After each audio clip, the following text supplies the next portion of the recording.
العلق مکیہ وہی 19 آیتاً، سورۃ العلق مکیہ ہے اور اس کے اندر 19 آیتیں ہیں۔ اعوذ باللہ من الشیطان الرجیم، بسم اللہ الرحمن الرحیم۔ اقرأ باسم ربک الذی خلق، خلق الانسان من علق۔ اقرأ پڑھیے، بسم ربک اپنے پروردگار کے نام سے، الذی خلق جس نے پیدا کیا، خلق الانسان من علق جس نے انسان کو خون کے لوتھڑے سے پیدا کیا، جمے ہوئے خون سے پیدا کیا، دم بستہ سے پیدا کیا۔ اقرأ وربک الاکرم پڑھیے، اور آپ کا پروردگار بہت سخی ہے، بہت کریم ہے۔ الذی علم بالقلم جس نے قلم سے سکھایا، علم الانسان ما لم یعلم اور انسان کو وہ سکھایا جو وہ نہیں جانتا تھا۔ یہ 5 آیتیں ہیں۔ سب سے پہلے وحی نازل ہوئی تو اس کے اندر یہی 5 آیتیں نازل ہوئی۔ آپ صلی اللہ علیہ وسلم کو 40 سال کی عمر میں نبوت ملی۔ جب وحی کا زمانہ قریب آیا تو آپ صلی اللہ علیہ وسلم خود تنہائی کو پسند کرنے لگے۔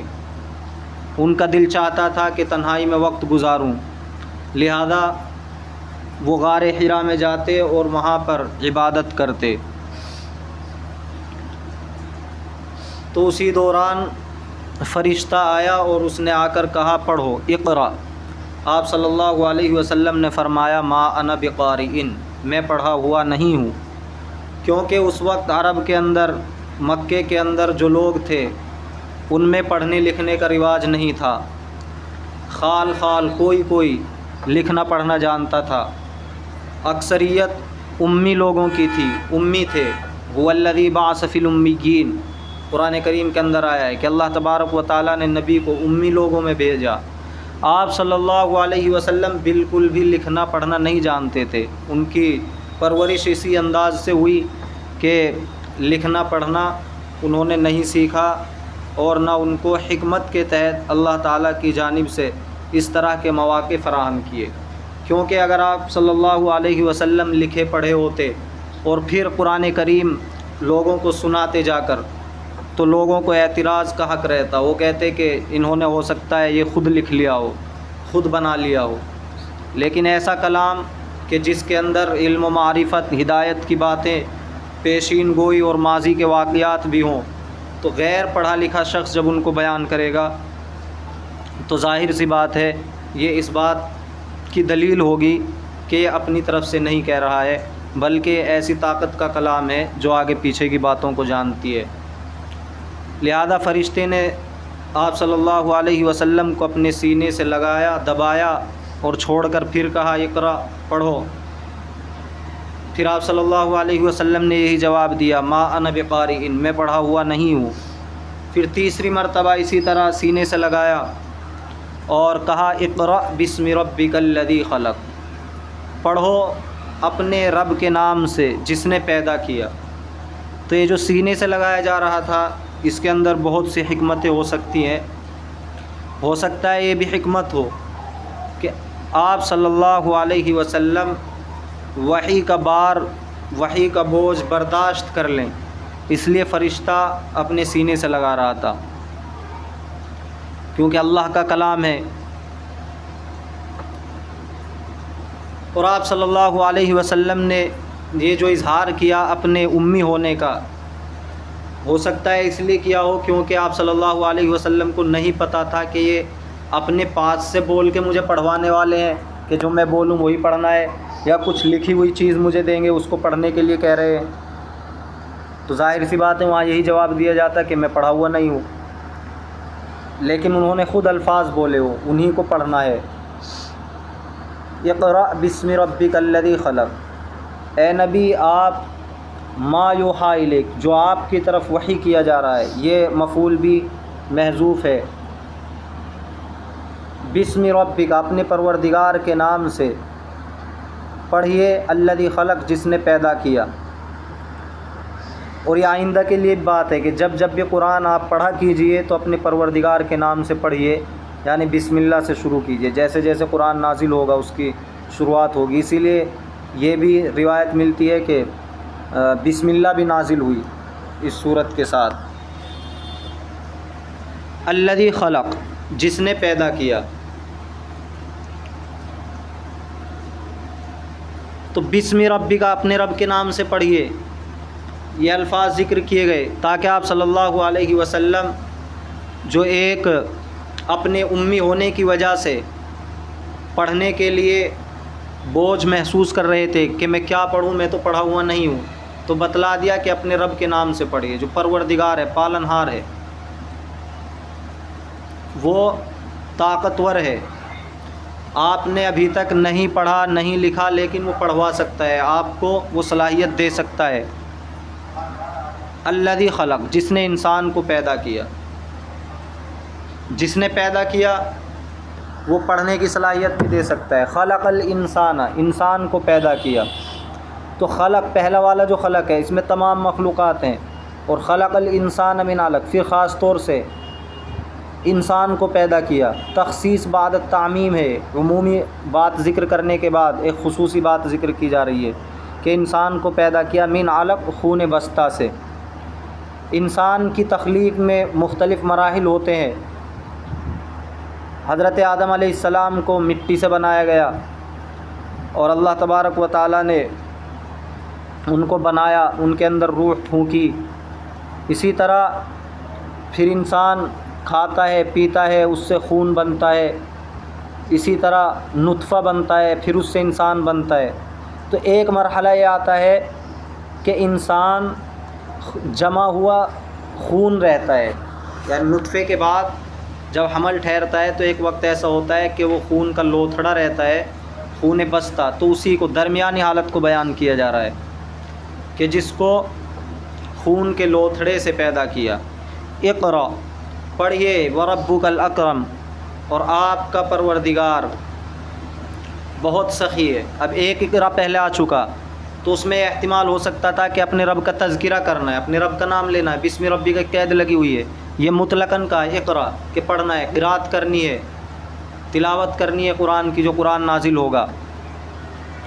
وربک الاکرم، اور آپ کا پروردگار بہت سخی ہے۔ الذی علم بالقلم، جس نے قلم سے سکھایا۔ تو قلم بہت بڑی نعمت ہے اللہ کی، اسی کے ذریعے سے لکھا جاتا ہے اور پھر لکھے ہوئے سے لوگ سیکھتے ہیں۔ تو علوم جو لکھے گئے ہیں وہ قلم سے لکھے گئے ہیں۔ آج اس کی جگہ کمپیوٹر ہے، لیکن اس کے اندر بھی جو علوم منتقل ہو رہے ہیں وہ قدیم کتابوں میں لکھے ہوئے ہیں، قلم سے لکھے ہوئے ہیں۔ جس طرح انسان قلم کو ہاتھ سے پکڑتا ہے، انگلیوں کو حرکت دیتا ہے، اسی طرح اس کے اندر بھی حرکت دینی پڑتی ہے۔ تو یہ اس وقت کی حالت کے اعتبار سے ہے۔ تو اس وقت کمپیوٹر تو ایجاد نہیں ہوا تھا، اس لیے قلم کا ذکر کیا گیا، اور قلم کی اہمیت ہمیشہ رہے گی۔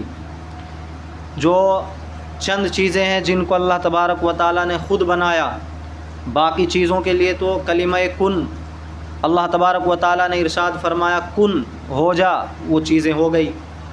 لیکن چند چیزیں ایسی ہیں کہ اللہ تبارک و تعالیٰ نے بذات خود ان کو بنایا، ان میں سے قلم ہے، اسی طرح عرش ہے، اسی طرح اللہ تبارک و تعالیٰ نے جنت عدن کو بنایا، یہ جنت کا نام ہے عدن۔ اسی طرح حضرت آدم علیہ السلام کو بنایا۔ علم الانسان ما لم یعلم، انسان کو سکھائی وہ چیز لم یعلم جو نہیں جانتا تھا، کچھ بھی نہیں جانتا تھا انسان۔ سب سے پہلے تو حضرت آدم علیہ السلام کو اللہ تبارک و تعالیٰ نے ساری چیزوں کے نام سکھائے، وعلم آدم الاسماء کلھا۔ پھر جیسے جیسے انسان بڑھتے چلے گئے، اللہ تبارک و تعالیٰ کی طرف سے انبیاء پر وحی آتی اور اس کے ذریعے سے احکام سکھائے جاتے۔ جو پہلے انبیاء آتے تھے حضرت آدم کے بعد حضرت نوح تک، تو وہاں شریعت کی باتیں نہیں آتی تھی، وہ تمام انبیاء اور ان کی قومیں اللہ کو مانتی تھی، تو زیادہ تر ان انبیاء کو جو تعلیم دی گئی توحید، رسالت اور آخرت، یہ تو اصول ہیں، یہ تو ہر نبی پر نازل ہوئے، انہی پر ایمان رکھ کر انسان مسلمان ہو سکتا ہے، لیکن زیادہ زور دنیاوی کام سکھانے پر تھا، تو ساری چیزیں اللہ نے سکھائی ہیں۔ کلا ان الانسان لیطغی، ہرگز نہیں، ان الانسان لیطغی، بلا شبہ انسان حد سے نکل جاتا ہے، سرکشی کرتا ہے، الرآہ استغنی، اس وجہ سے کہ وہ خود کو دیکھتا ہے مستغنی، بے نیاز سمجھتا ہے خود کو۔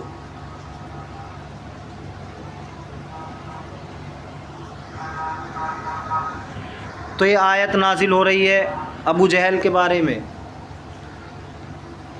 تو بہت سرکش تھا، آپ صلی اللہ علیہ وسلم کا دشمن تھا۔ آپ صلی اللہ علیہ وسلم جب نماز پڑھتے تو وہ نماز سے روکتا تھا۔ ایک دن آپ صلی اللہ علیہ وسلم نے اس کو ڈانٹ دیا، تو اس نے کہا کہ اگر آئندہ میں نے آپ کو نماز پڑھتے ہوئے دیکھا تو آپ کی گردن دبا دوں گا۔ لہذا آپ صلی اللہ علیہ وسلم دستور کے مطابق، اپنے وقت کے مطابق نماز پڑھ رہے تھے۔ وہ آیا اور آپ صلی اللہ علیہ وسلم پر حملہ کرنا چاہتا تھا، لیکن وہ پیچھے ہٹ گیا۔ لوگوں نے پوچھا کہ پیچھے کیوں ہٹ گیا، تو اس نے بتایا کہ میں اپنے سامنے آگ دیکھ رہا تھا اور اس کے اندر ایسی چیزیں تھیں جن کے پر لگے ہوئے تھے۔ پھر آپ صلی اللہ علیہ وسلم نے فرمایا کہ جو چیز اس نے دیکھی ہے جہنم کی آگ تھی، اور جو پر والے اس نے دیکھے وہ فرشتے تھے، اگر یہ آگے قدم بڑھاتا تو فرشتے اس کی بوٹی بوٹی کر دیتے۔ الرآہ استغنی، یہ سرکش کیوں ہو جاتا ہے، حد آدمیت سے بھی نکل جاتا ہے۔ الرآہ استغنی، اس وجہ سے کہ خود کو دیکھتا ہے بے نیاز، اسے ایسا لگتا ہے کہ مجھے کسی کی ضرورت نہیں، حالانکہ انسان کتنا بڑا مالدار ہو جائے، طاقتور ہو جائے، کچھ بھی بن جائے، لیکن وہ کبھی بھی اللہ سے بے نیاز نہیں ہو سکتا۔ ان الی ربک الرجعی، بلا شبہ اپنے پروردگار کی طرف سب کو لوٹنا ہے۔ الرجعی، رجع یرجع، رجعا ورجوعا ومرجعا، اور رجعہ بھی مصدر ہے۔ ارأیت الذی ینہا، کیا آپ کو خبر ہے اس شخص کی جو روکتا ہے عبدن، بندے کو، اذا صلی، جب وہ نماز پڑھتا ہے۔ تو کون روکتا ہے؟ ابو جہل روکتا ہے۔ عبدن، کس بندے کو روکتا ہے؟ آپ صلی اللہ علیہ وسلم کو روکتا ہے۔ ارأیت ان کان علی الہدی، کیا آپ کو خبر ہے اگر وہ ہدایت پر ہو، یعنی یہ جس کو روک رہا ہے، جس بندے کو، یعنی آپ صلی اللہ علیہ وسلم کو، اگر وہ ہدایت پر ہو، وہ ظاہر سی بات ہے ہدایت پر ہیں، اچھے راستے پر ہیں۔ او امر بالتقوی، یا تقوی کا حکم دیتے ہوں، تو ہدایت پر ہونا اپنے لیے فائدہ مند ہے، دوسروں کو تقوی کا حکم دینا دوسروں کے لیے فائدہ مند ہے۔ تو ان کا جو کام ہے وہ تو دوسروں کو فائدہ پہنچانا ہے، تو اچھا کام ہے۔ لہذا اس اچھے کام پہ رہتے ہوئے بھی پھر ان کو نماز سے روکنا یہ جرم ہے۔ ارأیت ان کذب وتولی، کیا آپ کو خبر اگر اس نے جھٹلایا ہو اور روگردانی کو، اس سے مراد ابو جہل ہے کہ خود تو جھٹلاتا ہے، روگردانی کرتا ہے، تو اس کا جرم بالائے جرم ہے۔ ایک ایسے آدمی کو روکا جا رہا ہے جو نیک کام کر رہا ہے، اور ایک ایسا آدمی روک رہا ہے جو بدکار ہے۔ تو بدکار آدمی کا نیکی کرنے والے کو نیک کام سے روکنا یہ انتہائی درجے کا ظلم اور جرم ہے۔ ارأیت، کیا آپ کو خبر ہے، ان کذب، اگر وہ جھٹلائے، وتولی، اور روگردانی کرے، وہ کرتا ہے ابو جہل۔ الم یعلم بان اللہ یری، کیا اسے نہیں معلوم کہ اللہ تبارک و تعالی دیکھ رہا ہے؟ الم یعلم، کیا نہیں معلوم اس کو یہ بات، ان اللہ یری، کہ اللہ تبارک و تعالی دیکھ رہا ہے؟ کلا لئن لم تنتہی، ہرگز نہیں، لئن لم ینتہی، اگر وہ باز نہیں آیا، اگر وہ نہیں رکا آپ صلی اللہ علیہ وسلم کو ستانے سے۔ انتہا ینتہی، انتہا عن شیء، کس چیز سے رک جانا، اگر وہ نہیں رکا۔ لنصفعا بالناصیہ، تو ہم ضرور بھی ضرور، ناصیہ، پیشانی کے بال پکڑ کر اس کو گھسیٹیں گے۔ تو صفع یصفع صفعا، باب فتح، پیشانی کے بال، صفع یصفع صفعا کے معنی آتے ہیں گھسیٹنا، اور ناصیتن کے معنی آتے ہیں پیشانی، مراد ہے پیشانی کے بال۔ تو پیشانی کے بال اس لیے یہاں ذکر کیے جا رہے ہیں کیونکہ یہاں سے جب پکڑ لیا جاتا ہے انسان کو تو اچھی طرح قبضے میں آ جاتا ہے۔ دوسری وجہ یہ ہے کہ جو گھمنڈ اور تکبر میں ڈوبا ہوا ہوتا ہے تو وہ اپنے سر کو اونچا رکھنا چاہتا ہے، اس کا سارا گھمنڈ، اس کا تکبر، اس کا غرور اس کے سر میں بھرا ہوا ہوتا ہے، اس لیے اس کے سر کو پکڑا جائے گا، گھسیٹا جائے گا۔ ناصیۃ کاذبۃ خاطیہ، ناصیۃ ایسی پیشانی، کاذبۃ جو جھوٹی ہے، خاطیۃ جو گناہ گار ہے۔ تو اصل تو یہ پیشانی والا جھوٹا ہے، لیکن پیشانی کو ہی جھوٹا اور گناہ گار کہا جا رہا ہے، یہ مجازن کہہ دیا جاتا ہے۔ مجاز مرسل کے 24 علاقے ہیں۔ فَلْيَدْعُ نَادِيَهْ، پس چاہیے کہ وہ بلا لے اپنی مجلس کو۔ نادیت ان کے معنی مجلس، تو وہ اپنی مجلس کو بلا لے، یعنی مجلس والوں کو بلا لے۔ یہ بھی مجاز ہے، مجلس نہیں آئے گی بلکہ مجلس میں بیٹھنے والے لوگ آئیں گے۔ جیسے بولتے ہیں ہم اردو میں بھی کہ مجلس بیٹھ گئی، مجلس لگ گئی، حالانکہ بیٹھتے ہیں انسان، مجلس والے۔ مجلس نے کیا فیصلہ کیا؟ مجلس فیصلہ نہیں کرتی، مجلس والے کرتے ہیں۔ سندع الزبانیہ، تو ہم بھی بلا لیں گے جہنم کے فرشتوں کو، دوزخ کے فرشتوں کو۔ زبانیہ دوزخ کے فرشتے، تو اگر یہ بلائے گا تو اس کو سزا دینے کے لیے ہم بھی بلا لیں گے دوزخ کے فرشتوں کو، لیکن اس نے نہیں بلایا تو اللہ نے بھی نہیں بلایا۔ اور اللہ کو بلانے کی ضرورت نہیں، یہ صرف دنیاوی احوال اور انسانی جو طبیعتیں ہیں ان کا خیال رکھتے ہوئے باتیں کی جاتی ہیں، ورنہ اللہ تبارک و تعالی کلمہ کن سے سب کچھ کرنے پر قادر ہیں۔ کلا ہرگز نہیں، لا تطیعہ واسجد واقترب، آپ اس کی اطاعت نہ کیجیے، واسجد اور سجدہ کیجیے، نماز پڑھیے، واقترب اور اللہ کے قریب ہو جائیے، قرب حاصل کیجیے، یعنی اس کی پرواہ نہیں کرنی ہے، اس کے کہنے سے نماز سے نہیں رکنا ہے بلکہ نماز پڑھتے رہنا ہے، اس کی بات کو نہیں ماننا ہے۔